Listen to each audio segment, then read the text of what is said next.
بسم اللہ الرحمن الرحیم۔ عزیز طالبات، آج ہم اپنی نعتیہ نظم کا آغاز کر رہے ہیں۔ نعت مولانا ظفر علی خان مشہور شاعر کی تحریر کردہ ہے، اور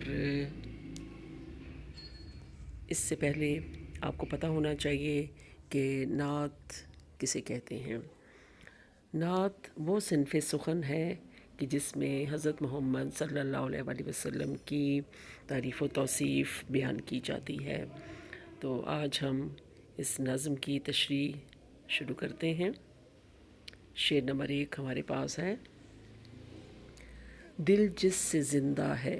وہ تمنا تم ہی تو ہو، ہم جس میں بس رہے ہیں وہ دنیا تم ہی تو ہو۔ انتہائی خوبصورت شعر جس میں شاعر ہمارے محبوب پیغمبر حضرت محمد صلی اللہ علیہ وآلہ وسلم سے اپنی محبت و عقیدت کا اظہار کر رہے ہیں کہ ہمارے دلوں کی زندگی کا سبب آپ صلی اللہ علیہ وآلہ وسلم کی مقدس ذات ہے۔ دل کس طرح سے زندہ ہوتا ہے؟ جب تک دل میں خواہشات کا بسیرا ہوتا ہے، دل میں خواہشات بسی رہتی ہیں، تو دل کی زندگی کا احساس ہوتا ہے۔ اسی لیے تو علامہ اقبال نے کیا خوب فرمایا ہے کہ دل مردہ دل نہیں ہے، اسے زندہ کر دوبارہ، کہ یہی ہے امتوں کے مرض کہن کا چارہ۔ تو اسی لیے شاعر یہ کہتے ہیں کہ ہمارے دلوں کی زندگی کا سبب آپ صلی اللہ علیہ وآلہ وسلم کی حیات مبارکہ ہے، آپ کی مقدس ذات ہے، اور ہمارے دلوں کی زندگی آپ کی محبت، عقیدت اور شفقت کی تمنا ہی کی وجہ سے ہے، اور آپ کی ذات مبارکہ کی محبت کی تمنا ہی ہمیں اور ہمارے دلوں کو زندہ رکھنے کا سبب ہے۔ ہمارا سب کچھ آپ صلی اللہ علیہ وسلم کے در مقدسہ سے وابستہ ہے۔ ہم سب کی خوشیاں، غم، ہماری پوری دنیا آپ کے دامن سے منسلک ہے۔ آپ کے بغیر ہم ناچیز ہیں، حقیر ہیں، اور ہمارا آپ صلی اللہ علیہ وسلم کی مقدس ذات کے سوا کوئی گزارا نہیں ہے، بلکہ آپ صلی اللہ علیہ وسلم کی ذات مقدسہ کے بغیر تو ہم کچھ نہیں ہیں۔ ہماری دنیا و آخرت آپ ہی کی بدولت کامیابی سے ہمکنار ہو سکتی ہے۔ ہماری زندگیوں کا محور ہی صرف اور صرف آپ صلی اللہ علیہ وسلم کی مقدس ذات ہے، کیونکہ زندگی، اس دنیا کی زندگی تبھی کامیاب ہو سکتی ہے کہ آپ کے لائے ہوئے دین، آپ کے لائے ہوئے پیغام پر عمل کریں، تو تبھی دنیا سنور سکتی ہے، اور آخرت میں آپ کی شفاعت ہی ہمیں ہمارے نجات کا سبب ثابت ہوگی۔ تو اس طرح سے دنیا و آخرت آپ ہی کے دم سے کامیاب ہو سکتی ہے۔ تو شاعر نے بالکل درست فرمایا کہ ہماری زندگیاں، ہمارے دلوں کی دھڑکن آپ صلی اللہ علیہ وآلہ وسلم ہی کے دم قدم سے ہے۔ جی، اس کے بعد شعر نمبر 2 کی طرف آتے ہیں۔ شاعر کہتے ہیں کہ مجھ پر خطا کی لاج تمہارے ہی ہاتھ ہے، مجھ ننگے دو جہاں کا وسیلہ تم ہی تو ہو۔ جی، شاعر اس شعر میں ایک عاصی و خطا کار کے روپ میں پیارے نبی صلی اللہ علیہ وآلہ وسلم سے التجا کر رہے ہیں۔ کہتے ہیں کہ دنیا و آخرت میں میری عزت و نیک نامی کے مالک آپ ہیں۔ اگر میں آپ کے لائے ہوئے مقدس پیغام یعنی دین اسلام پر عمل کروں گا تو اسی میں میری عزت بھی ہے، کیونکہ اس دنیا میں میں اپنے دامن کو گناہوں سے آلودہ کر چکا ہوں اور میں خطاؤں سے پر ہوں، گناہوں سے میرا دامن بالکل جو ہے وہ بھر چکا ہے، تو میری عزت، میری ناموس وہ آپ ہی کے ہاتھ میں ہے۔ بلکہ میں تو ننگے دو جہاں، ایک ترکیب استعمال ہوئی ہے اس میں، دیکھیے گا کہ ننگے دو جہاں کا مطلب یہی ہے کہ میں دونوں جہانوں میں ایک طرح سے ناکامیوں، نا امیدی سے دو چار ہوں، یعنی میرے اعمال ایسے ہیں کہ مجھے یہی محسوس ہوتا ہے کہ واقعی میری نجات کسی بھی طرح ممکن نہیں ہے، لیکن میں مطمئن ہوں کیونکہ آپ صلی اللہ علیہ وسلم کی ذات مبارکہ میرے پاس ہے، کہ آپ صلی اللہ علیہ وسلم کی وجہ سے ہی میں دنیا و آخرت میں کامیاب ہو سکتا ہوں، اور میری عزت و ناموس آپ ہی کی وجہ سے قائم و دائم رہ سکتی ہے۔ تو شاعر کیا خوب کہتے ہیں کہ مجھ گناہ گار کو خوف ہے کہ خالق حقیقی کے سامنے میں آپ کے لیے شرمندگی کا باعث بنوں۔ اسی لیے تو میرے آقا، میں جو دونوں جہانوں کی ذلت اپنے دامن میں سمیٹے ہوئے ہوں، تو مجھے اپنے محبوب رسول صلی اللہ علیہ وآلہ وسلم سے ہی شفقت و رحمت کی طلب ہے، اور آپ صلی اللہ علیہ وسلم سے میرا یقین ہے کہ آپ کی شفاعت کے ذریعے ہی میں دنیا میں بھی جو ہے وہ میرا بھرم رہ سکتا ہے، اور آخرت میں آپ ہی مجھے سرخرو کر سکتے ہیں، کیونکہ نبی پاک صلی اللہ علیہ وآلہ وسلم نے زندگی میں اپنی دعا کو بچا لیا، اس دن کے لیے بچا لیا کہ جس کا عرصہ محیط 50,000 سال کے برابر ہے۔ تمام انبیاء نے اپنے اپنے دور میں وہ دعا کی، اور اللہ تعالیٰ نے ان کی دعا کو قبول کیا، لیکن آپ صلی اللہ علیہ وسلم کی ذات کے قربان جائیے کہ آپ نے اپنی دعا کو محفوظ کر لیا، اور آپ کو بہتر طور پر جو ہے وہ پتہ ہے کہ ہمارے رسول پاک صلی اللہ علیہ وآلہ وسلم نے وہ دعا اپنی امت کے گناہ گاروں کے لیے محفوظ کر لی کہ اس دن آپ ان گناہ گاروں کو بخشوانے کا اور ان کی مغفرت کے لیے اللہ تعالیٰ کے حضور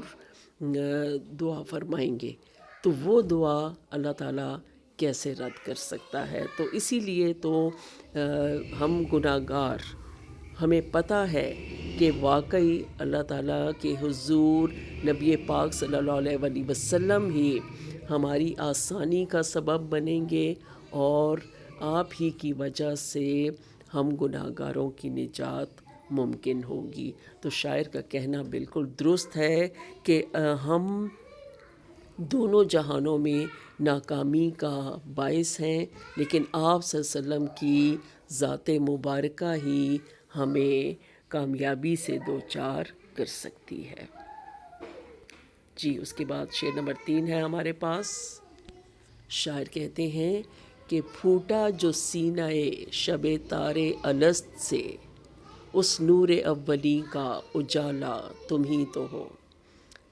جی، بہترین اور بہت خوبصورت شعر جس میں شاعر نے صنعت تلمیح کا تذکرہ کیا ہے۔ کہتے ہیں کہ اللہ تعالیٰ نے سب سے پہلے آپ کا نور تخلیق کیا، اور بلکہ آپ صلی اللہ علیہ وسلم کو اپنی ذات مبارکہ کے بعد سب سے پہلے نور کی صورت تخلیق کیا، لیکن دنیا میں آخری نبی کی صورت میں آپ کو بھیجا، اور اس نور کی وجہ سے ہی اس دنیا کی ہر شے کو بنایا۔ اور اس شعر میں شاعر نے سورہ اعراف کی آیت مبارکہ کا حوالہ دیا ہے، اور کہتے ہیں کہ الست کی رات کو اللہ تعالیٰ نے قیامت تک آنے والی تمام ارواح کو حضرت آدم کی پشت سے نکالا اور ان سب سے دریافت فرمایا کہ الست بربکم، کیا میں تمہارا رب نہیں ہوں؟ تو سب نے بیک زباں کہا کہ ہاں، تو ہمارا رب ہے اور ہم تیرے فرما بردار ہیں۔ تو شاعر کے مطابق اس اندھیری رات سے ظاہر ہونے والا اجالا آپ ہیں، یعنی اللہ تعالیٰ نے اس رات یہ اہتمام فرمایا کہ قیامت کے روز کوئی یہ شخص نہ کہہ سکے کہ ہاں، مجھے ہدایت دینے والا نہیں آیا، یا وہ اس وقت فرما برداری کے عہد سے انکار نہ کر سکے، وہ منکر نہ ہو سکے۔ تو اسی لیے فرما برداری کا عہد اللہ تعالیٰ نے لیا، اور اس وقت سب نے اللہ تعالیٰ کے حضور اطاعت سے کام لیا اور یہی کہا کہ ہم تیرے فرما برداروں میں سے ہیں۔ تو شاعر کا کہنے کا مقصد یہ ہے کہ اس الست کی تاریک رات کے دامن سے جو روشنی ظاہر ہوئی، جو ایمان طلوع ہوا، وہ روشنی آپ صلی اللہ علیہ وآلہ وسلم کی ذات مبارکہ کے ہی دم قدم سے ہے کہ ہم جہاں والوں کو ایمان کی روشنی آپ ہی کی وجہ سے ملی، کیونکہ آپ جانتے ہیں کہ رسول پاک صلی اللہ علیہ وسلم سے پہلے عرب کی کیا حالت تھی، کہ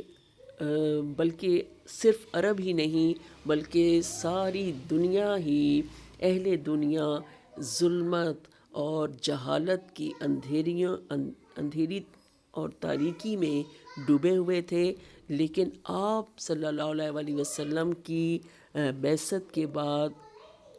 یہ سب اندھیرے چھٹ گئے اور آپ صلی اللہ علیہ وسلم نے ایمان کی روشنی سے تمام ظلمت کا، تمام تاریکی کا خاتمہ کر دیا۔ تو شاعر بالکل صحیح کہتے ہیں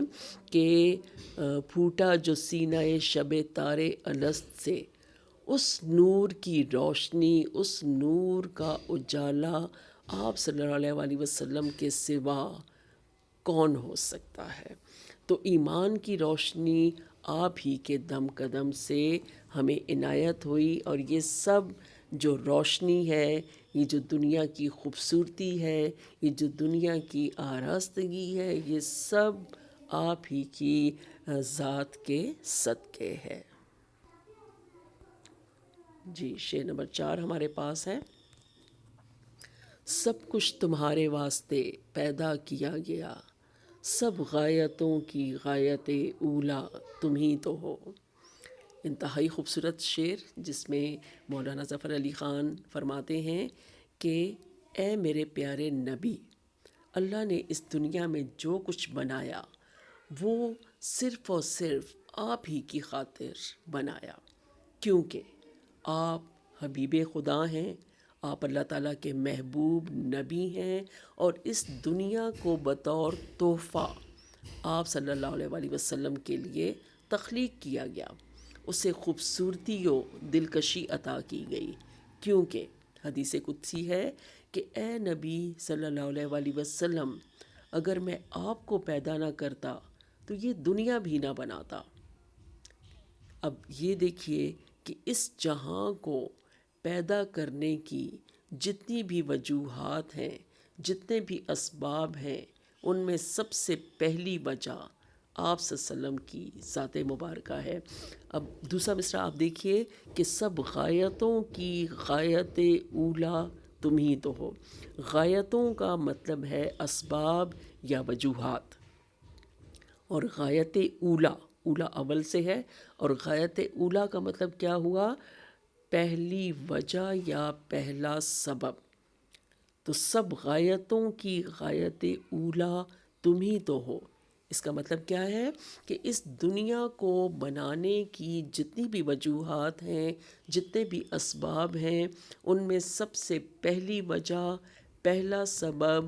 رسول پاک صلی اللہ علیہ وسلم کی مقدس ذات ہے، اور اسی لیے تو اس دنیا کو اللہ تعالیٰ نے بڑی خوبصورتی عطا کی اور اسے ہر طرح کی دلکش چیزوں سے سجایا، آراستہ کیا، اور اس دنیا کی رونقیں، اس دنیا کی چہل پہل اور اس کی خوبصورتی اور دلکشی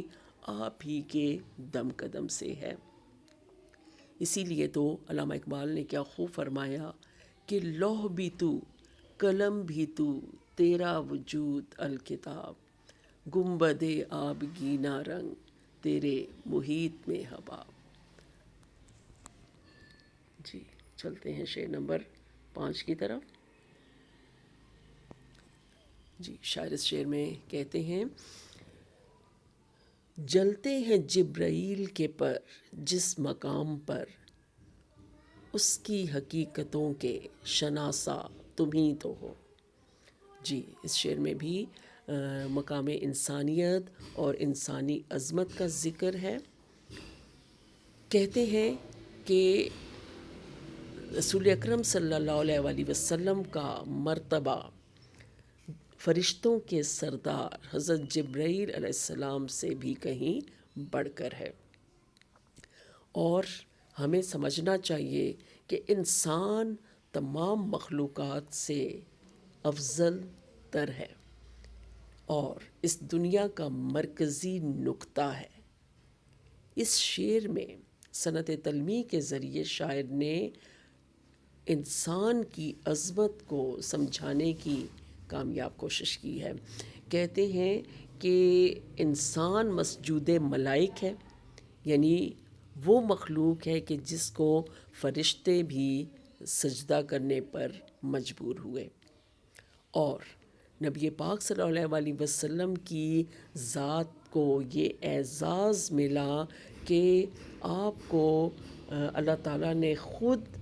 آسمانوں کی سیر کے لیے بلایا۔ اب دوسری طرف دیکھیے کہ حضرت موسیٰ علیہ السلام اللہ تعالیٰ کے دیدار کے لیے تڑپتے رہے اور بار بار اصرار کرتے رہے۔ تب انہیں کیا جواب ملا کہ کوہ طور پر میں اپنی تجلی ڈالوں گا، اگر کوہ طور اپنی جگہ پہ قائم رہا تو تم مجھے دیکھ سکو گے، لیکن جب تجلی ڈالی گئی اور وہ بالکل تھوڑی سی ذرے کے برابر تھی، اور اس تجلی کو جب اللہ تعالیٰ نے کوہ طور پہ ڈالا تو کوہ طور ریزہ ریزہ ہو گیا، اور حضرت موسیٰ علیہ السلام بے ہوش ہو گئے، اور جب ہوش میں آئے تو اللہ تعالیٰ سے معافی مانگی اور کہا کہ میں تیرے فرما برداروں میں سے ہوں۔ تو اس کے مقابلے میں دیکھیے کہ رسول اکرم صلی اللہ علیہ وسلم خاتم النبیین کی شان دیکھیے کہ آپ صلی اللہ علیہ وسلم کو میرا رب خالق حقیقی خود آسمانوں کی سیر کی دعوت دے رہا ہے۔ تو واقعہ معراج جسے کہا جاتا ہے، یہ نبوت کے 11ویں سال پیش آیا، اور آپ صلی اللہ علیہ وسلم بارگاہ خدا بندی میں حاضر ہوئے۔ اس مقدس اور حیران کر دینے والے سفر میں نبی کریم صلی اللہ علیہ وسلم ان اسرار و رموز سے واقف ہوئے کہ جن سے فرشتوں کے سردار حضرت جبرائیل بھی آگاہ نہیں ہیں۔ یعنی یہ اس واقعے کا پس منظر ہے کہ جب رسول اکرم صلی اللہ علیہ وسلم حضرت جبرائیل علیہ السلام کے ساتھ سدرۃ المنتہا کے مقام پر پہنچے تو حضرت جبرائیل نے یہ فرمایا کہ اس مقام سے آگے آپ کو تنہا سفر کرنا ہوگا، کیونکہ اگر میں یہاں سے ایک لمحہ بھی آگے بڑھا تو میرے پر جل جائیں گے۔ تو شاعر نے اسی واقعے کو شعر کی صورت عطا کی کہ جلتے ہیں جبرائیل کے پر جس مقام پر، یعنی وہ مقام کہ جس سے آگے حضرت جبرائیل علیہ السلام کو بھی جانے کی اجازت نہیں ہے۔ آپ کا مقام و مرتبہ اتنا بلند ہے کہ آپ نے تنہا سفر کیا، اور اس بلند مرتبے اور شان کے کیا کہنے کہ آپ کو خود رب ذوالجلال نے آسمانوں کی سیر کے لیے بلایا۔ یہ سب میرے نبی صلی اللہ علیہ وآلہ وسلم کی عظمت ہے، اور اس کا مقابلہ کون کر سکتا ہے۔ اسی لیے تو علامہ اقبال کے الفاظ میں کہ جب اس انگارہ خاکی میں ہوتا ہے یقین پیدا، تو کر لیتا ہے یہ بالوں پرے روح الامی پیدا۔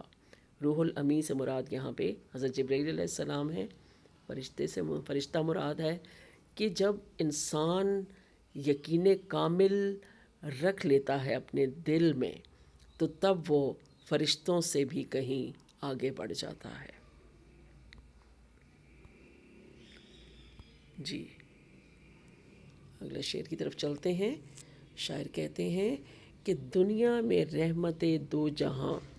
اور کون ہے، جس کی نہیں نظیر وہ تنہا تم ہی تو ہو۔ جی، رحمت دو جہاں یعنی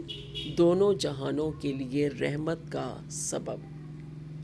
جی، اس شعر میں شاعر کہتے ہیں کہ آپ صلی اللہ علیہ وآلہ وسلم کی پاکیزہ و مقدس ذات بابرکات رحمت و شفقت کا پیکر ہے،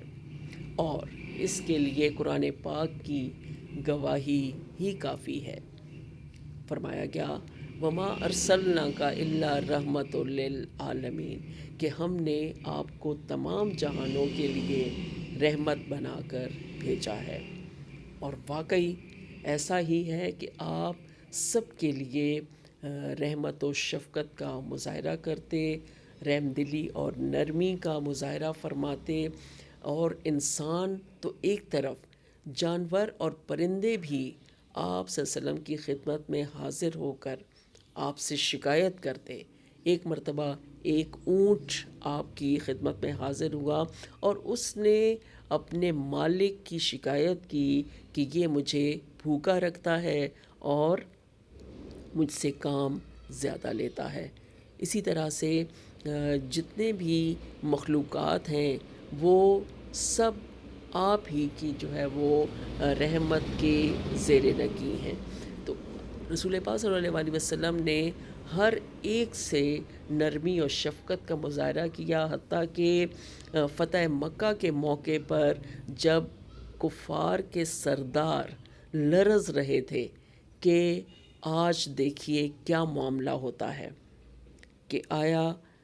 وہ نبی جو صادق و امین ہے اس کی طرف سے ہمیں معافی ملتی ہے کہ نہیں، یا وہ اپنے جانی دشمنوں سے انتقام لیتے ہیں۔ لیکن میرے نبی کی رحمت تو دیکھیے کہ کیا فرمایا کہ آج میں وہی کہوں گا جو حضرت یوسف علیہ السلام نے اپنے بھائیوں سے کہا کہ جاؤ تم سب آزاد ہو۔ تو وہ لوگ جنہوں نے رسول اکرم صلی اللہ علیہ وسلم کی جان لینے کی سازشیں کی، جنہوں نے ان کے محبوب شہر مکہ سے انہیں ہجرت کرنے پر مجبور کر دیا، وہ جانی دشمن بھی آپ سے